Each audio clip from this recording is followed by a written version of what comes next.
Hi everyone. This question has been taken from Pathfinder Olympiad Physics. Multiple choice question, question number 19.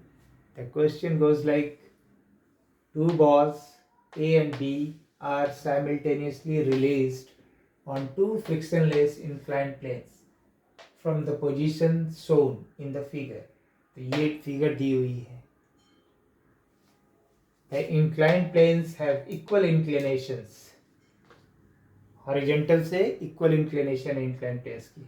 The balls passed through a particular horizontal level 12 seconds and 4 seconds after they were released respectively. How long after they were released will they be closest to each other? There are choices A, B, C and D. So you have to find out the answer. तो question में दी हुई है एक inclined plane ये है, particle यहाँ पे particle है, ए पार्टिकल है, ये पार्टिकल बी है.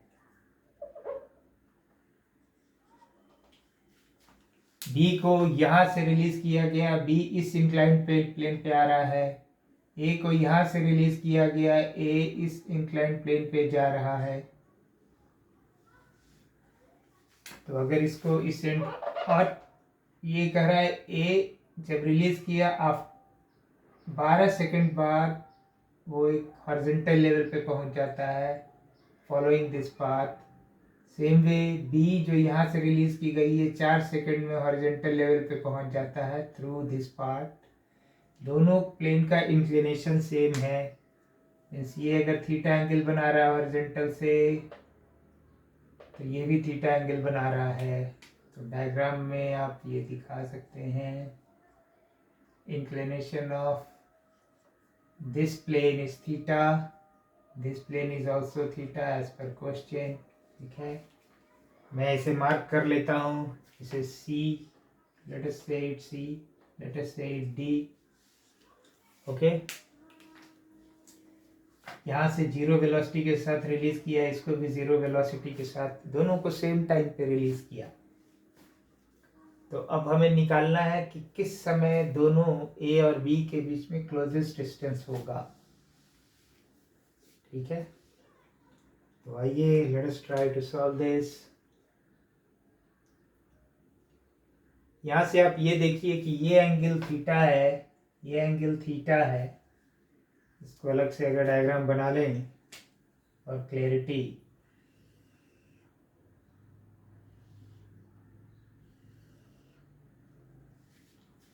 This angle is theta, this angle is theta. तो ये वाली एंगल क्या हो जाएगी 180 डिग्री माइनस 2 थीटा. तो ये एंगल क्या हो जाएगी 2 थीटा हो जाएगी. तो आपको ये एंगल पता चल गया कि ये 2 थीटा है. ओके,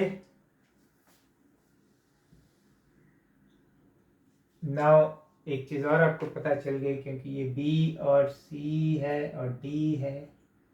तो ये theta angle means B C D is an isosceles triangle. तो B D is equal to B C हो गया, है ना. ये भी पता चल गई. अब हम लोग कैसा करते हैं, इसको सॉल्व करने का बेस्ट तरीका होता है अगर दो पार्टिकल मूव कर रही है अलग अलग डायरेक्शन में और दोनों के बीच का शॉर्टेस्ट डिस्टेंस क्या होता है. तो बेस्ट तरीका है कि आप एक फ्रेम में, एक पार्टिकल के फ्रेम में बैठ जाइए. मीन्स उस पार्टिकल से आप अटैच हो जाइए और ऑब्जर्व कीजिए दूसरे पार्टिकल को. तो सपोज कीजिए आपने ए के साथ अटैच हो गया और बी को ऑब्जर्व कर रहे हैं. तो बी आपको किस डायरेक्शन में मूव करता हुआ नजर आएगा, राइट. तो जब भी कभी ऐसा होता है, तो जैसे अगर ऐसे कोई पार्टिकल मूव कर रही है और किसी एक फ्रेम को आपने फिक्स कर लिया कि यहाँ पे है ना, पार्टिकल इस पाथ को फॉलो कर रहा है. तो इन दोनों के बीच का शॉर्टेस्ट डिस्टेंस क्या होता है,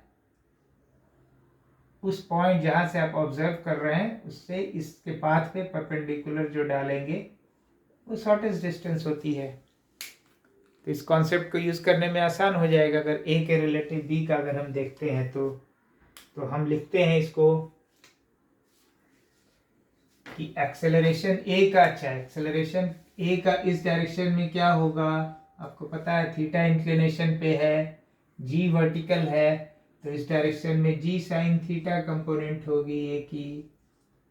सेम वे बी की इस डायरेक्शन में क्या होगा, इसका इंक्लिनेशन थीटा एंगल है और वर्टिकल डायरेक्शन में जी है, तो आपको बी का भी एक्सेलरेशन इस डायरेक्शन में जी साइन थीटा होगी।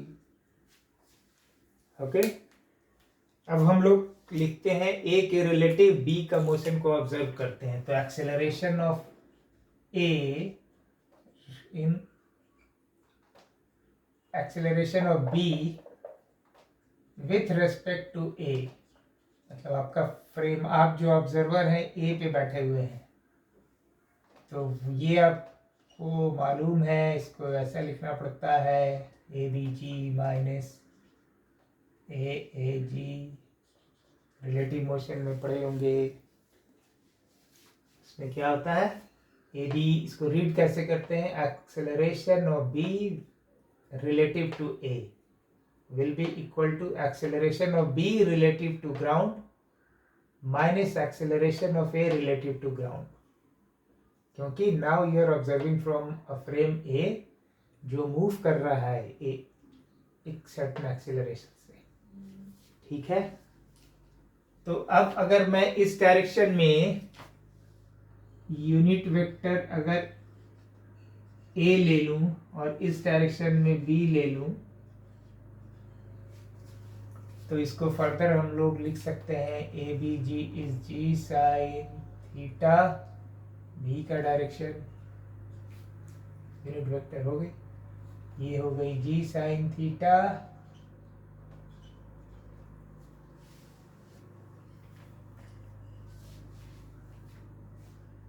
ओके। तो इन दोनों का रिजल्टेंट क्या होगा, इन दोनों का रिजल्टेंट क्या होगा, क्योंकि उसी रिजल्टेंट डायरेक्शन में पार्टिकल का मूवमेंट होगा, तो हमें इन दोनों का रिजल्टेंट निकालना है। तो इन दोनों का रिजल्टेंट आइए हम लोग रिजॉल्व करते हैं। इन दोनों का रिजल्टेंट आप निकालने की कोशिश कीजिए। आइए, तो इसका डायग्राम सिंपल आप एक पहले बना लीजिए। यहाँ पे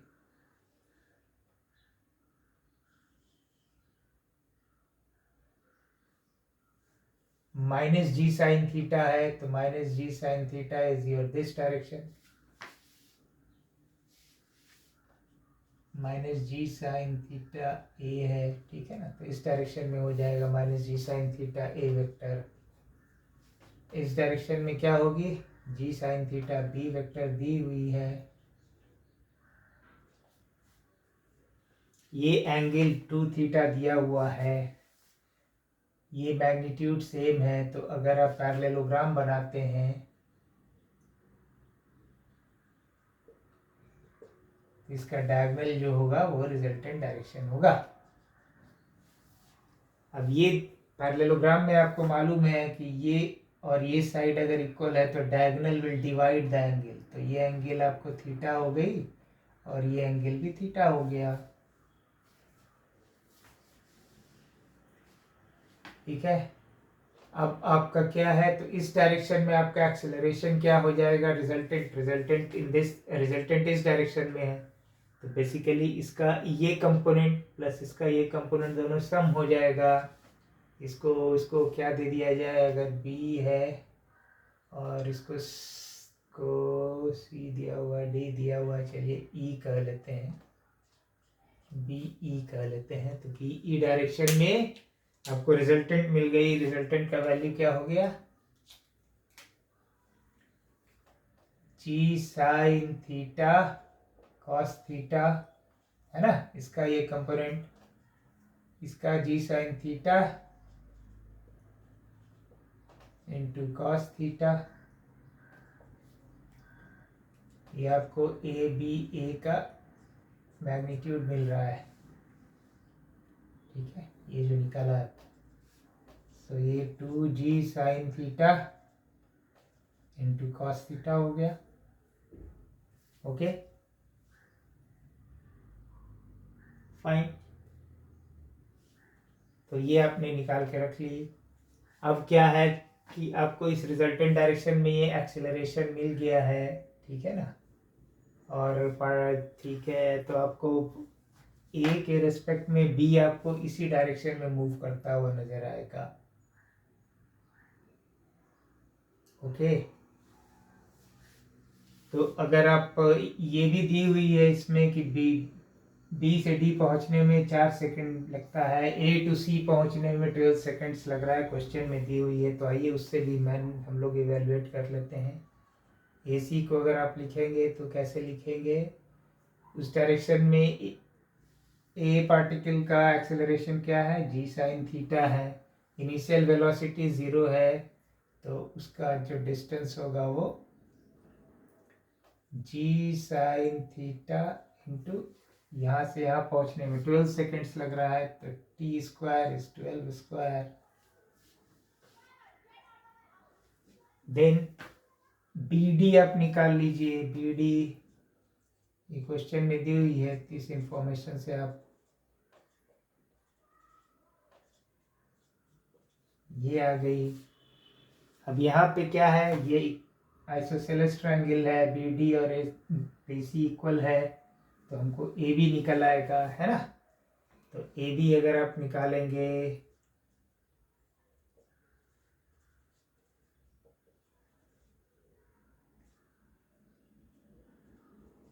माइनस कर दीजिएगा, A B is equal to A C minus, लिख लीजिए A C minus B D which is equal to B सी,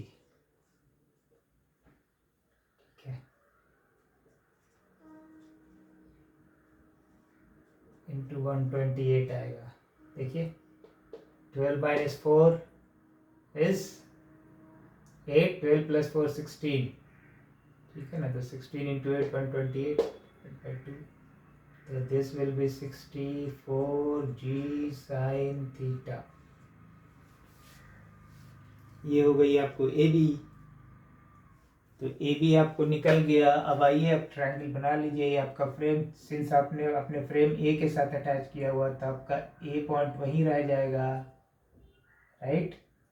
ये हो गई बी, इस डायरेक्शन में आपको मिल रहा है, इस डायरेक्शन में पार्टिकल मूव कर रहा है, तो पार्टिकल का डिस्टेंस इस ऑब्जर्वर के लिए मिनिमम कब होगा, जब यहाँ से आप परपेंडिकुलर डिस्टेंस लेंगे, है ना।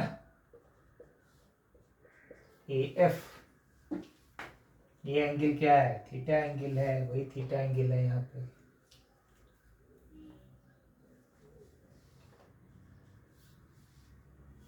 ठीक है। तो ए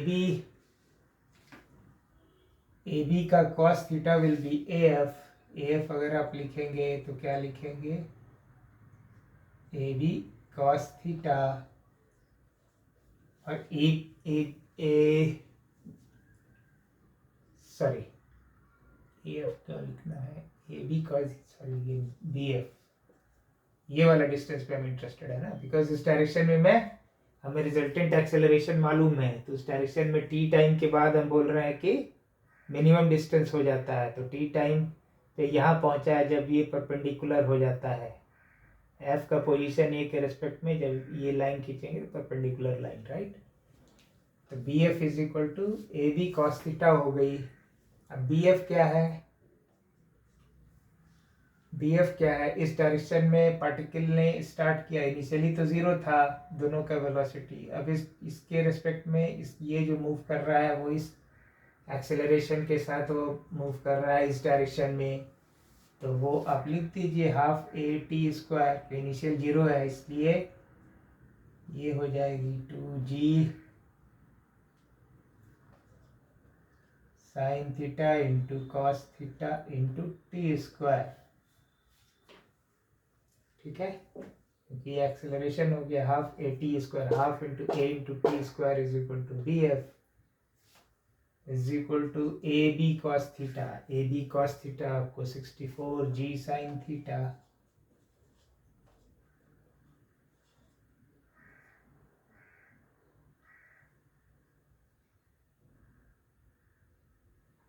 into cos theta,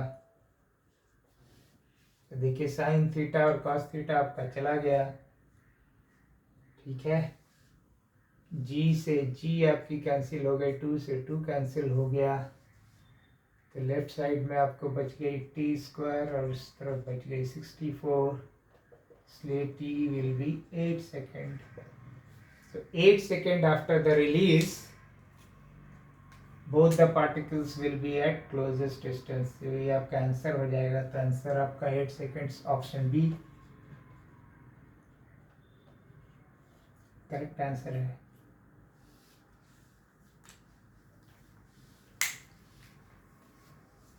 hopefully solution clear है. इन केस अगर डाउट है कुछ भी कहीं भी किसी पॉइंट पे तो please write. Let me explain one more time कि इसके पीछे क्या कॉन्सेप्ट है. जब दो पार्टिकल एक दूसरे के रिलेटिव मूव करता है तो शॉर्टेस्ट डिस्टेंस निकालने का बेस्ट तरीका यही होता है कि एक पार्टिकल पे ऑब्जर्वर को बिठा दीजिए और दूसरे पार्टिकल को देखिए, तो उसका जो रिजल्टेंट मोशन जो मिल जाए, जैसे आपने